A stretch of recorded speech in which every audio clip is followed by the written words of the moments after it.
thought of a day in Marathi, Hindi and English.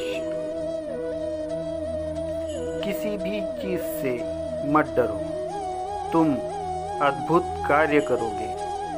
यह निर्भयता ही है जो एक क्षण में भी स्वर्ग ला देती है। कोणत्याही गोष्टीला घाबरू नका, तुम्ही अद्भुत कार्य कराल।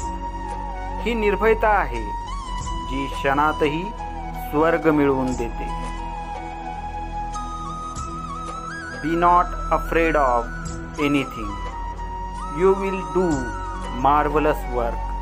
It is fearlessness that bring heaven even in a moment. Please like and subscribe the channel and press bell icon